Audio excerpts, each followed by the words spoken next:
बोलिए श्री सतगुरुदेव महाराज जी की जय, साचे दरबार की जय। आज के इस अनुभव में गुरु महाराज जी से उनका एक शिष्य उनसे प्रश्न करता है कि गुरु महाराज जी, क्या गुरु और भगवान एक ही होते हैं? गुरु महाराज जी अपने शिष्यों को समझाते हुए कहते हैं कि इस प्रश्न का उत्तर शब्दों में नहीं दिया जा सकता। यह तो अनुभव का विषय है। गुरु व भगवान एक ही है कि नहीं, और यदि है तो कैसे, यह एक रहस्य है।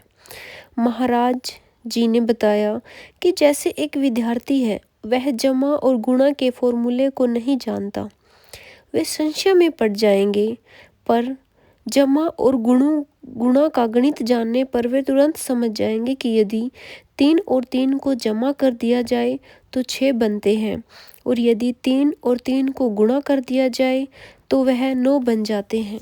इसी तरह पूर्ण गुरु से ब्रह्म ज्ञान पाकर ध्यान साधना की गहराई में उतरते हैं, वे साकार और निराकार का ज्ञान पा जाते हैं।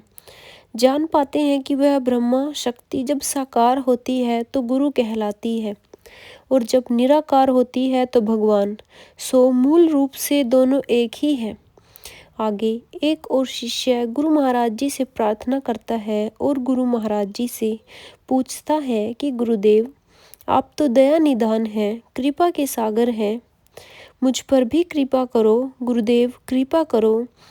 महाराज जी कहते हैं कि कृपा तो हो चुकी है, पर आप उससे लाभ ही नहीं उठा पा रहे हो। नहीं समझे? एक कहानी से समझाता हूँ। एक भिखारी था। आजीवन वह सड़क के किनारे बैठकर भीख मांगता रहा और उसी स्थान पर दरिद्र अवस्था में ही रहा।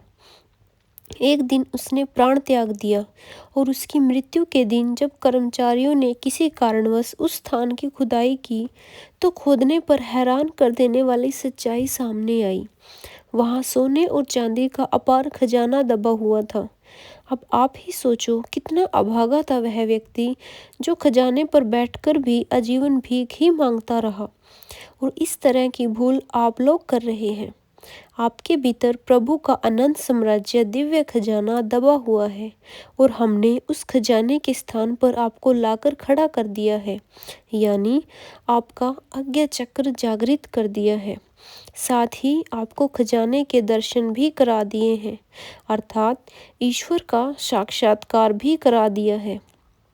और तो और वह टोल आज्ञा भी दे दिया है, जिसके द्वारा आप उस खजाने को प्राप्त कर सकते हैं, यानी ब्रह्म ज्ञान द्वारा ध्यान साधना की शाश्वत विधि की कृपा तो हो चुकी है, बस आपके पुरुषार्थ की जरूरत है। आज आप साधना सुमिरन के निरंतर पुरुषार्थ के द्वारा उसे प्राप्त कर लीजिए। अपने भीतर के अनंत दिव्य खजाने को खोजिए, फिर देखना जीवन में किसी प्रकार की कोई दरिद्रता नहीं रहेगी।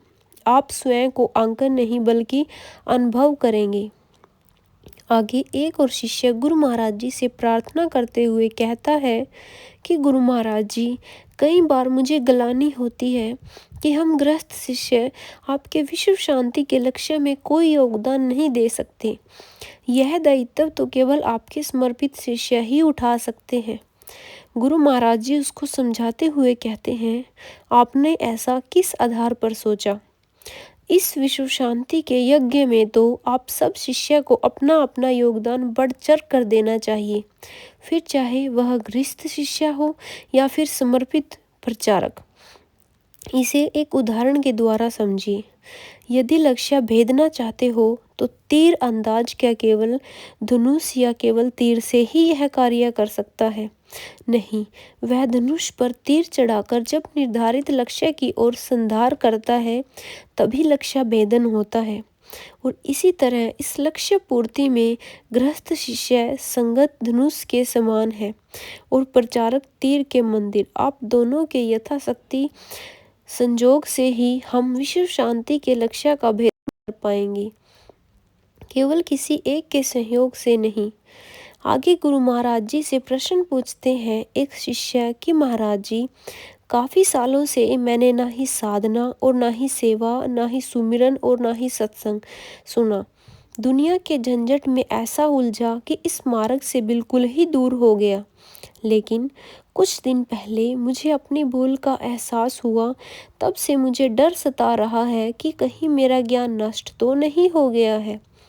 गुरु महाराज जी उसे समझाते हुए कहते हैं कि ब्रह्म ज्ञान कभी नष्ट नहीं होता।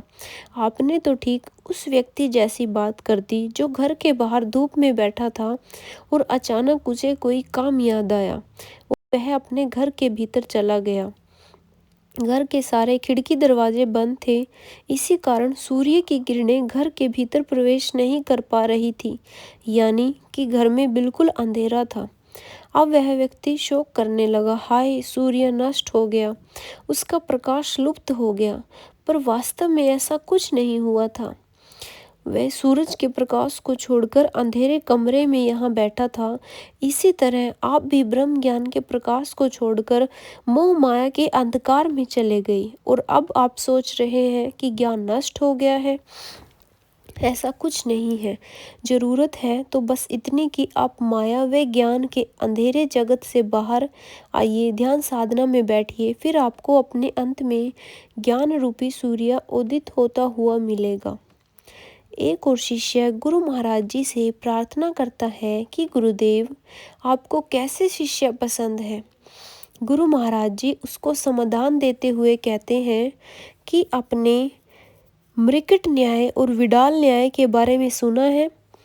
बिल्ली का बच्चा पूरी तरह अपनी माँ को समर्पित होता है, साथ ही उस पर अथाह विश्वास करता है। बिल्ली उसे अपने दांतों से उठाती है, पर फिर भी बच्चे को कोई भय नहीं होता, क्योंकि उसे अपनी माँ पर विश्वास है कि वह उसका अहित नहीं कर सकती। माँ उसे जहाँ चाहे ले जाए, वह उसे समर्पित है। वहीं दूसरी ओर बंदर का बच्चा खुद अपनी माँ को कसके पकड़ के रखता है, इतनी कसके कि वह चाहे माँ कितनी भी छलांग मारे, एक पेड़ से दूसरे पेड़ पर उछले, तना ही उतार चढ़ाव करे, उस बच्चे की पकड़ माँ पर कभी भी ढीली नहीं पड़ती। ठीक ऐसे ही एक शिष्य को होना चाहिए, गुरु के आगे बिल्ली के बच्चे की तरह पूर्ण समर्पित और अकृत विश्वास से भरा, पर गुरु के सिद्धांत, लक्ष्य, मिशन के प्रति उसे बंदर के बच्चे की तरह मंदी होना चाहिए। उन पर इतनी पकड़ मजबूत हो कि विरोध की कोई आंधी, संघर्ष का कोई तूफान, बाधा की कोई चट्टान उसे ढीला ना कर सके। उसकी पकड़ मजबूत रहे, जरा सी बातों में डगमगाए ना। साधकों, अब हम सुनते हैं एक दृष्टांत जिसका टाइटल है कि मुर्शिद खुद साक्षात खुदा है, कि हमारे ईश्वर, हमारे गुरु साक्षात खुदा का ही रूप है। कि एक गहमा भरी मंडी में चारों ओर व्यापार हो रहा था। एक कोने में एक संत बिल्कुल बेपरवाह मस्त मलंग हुए बैठे थे। उन्हें ढूंढता हुआ एक जिज्ञासु उनके पास आया। कदमों को चूमते हुए उसने अरदास की, महाराज जी, मैं रूहानी दौलत चाहता हूँ। सिबली ने बिना किसी लाग लपेट के सीधा प्रश्न त्याग दिया, क्या सोचकर आया है मेरे पास? क्या समझता है तू मुझे कि कौन हूँ मैं? जिज्ञासु हिचक गया और बोला, जी आप दीन दयालु, दुनिया से अलग वैरागी फकीर हैं। आप मोह माया से दूर सच्चे हैं। आप ईश्वर नाम में मस्त रहने वाले सच्चे उपासक हैं। बस मैंने तो अपने नाव पर काव्य रचने को नहीं कहा। तू जा, यहाँ से चला जा, क्योंकि तू किसी सच्चे इंसान या साधक की तलाश कर रहा है, रूहानी मुर्शिद को नहीं। तेरी मंजिल कोई और ही है। जहाँ जिज्ञासु मुंह लटका रह गया। थोड़ी देर के बाद एक जिज्ञासु आया और बोला, आंखों में प्यास लिए, महाराज जी, मुझे आपकी रूहानी नीयत की दरकार है, कर्म करें। शिवली ने पुनः वह सवाल दोहराया कि क्या समझता है तू मुझे? कौन हूँ मैं? जिज्ञासु हाथ जोड़कर बोला, साक्षात खुदा। इंसान के चोले में खुदा से इतना अमल हो गया है कि खुदा ही बन गया है। सिबली ने बिना कुछ कहे जिज्ञासु के सिर पर हाथ रख दिया और उसे इलाही राह पर बढ़ा दिया। मैं आज के इस प्रश्नोत्तरी की श्रृंखला को यहीं समाप्त करती हूँ। आगे फिर से ऐसे अनुभवों के लिए हमारे साथ जुड़े रहिए, चैनल को सब्सक्राइब करिए और गुरु महाराज जी के चरणों से जुड़े रहिए। सो बोलिए श्री सतगुरुदेव महाराज जी की जय। साचे दरबार की जय। आशु पिता भगवान की जय। जय श्री राम, जय श्री राम, जय श्री राम।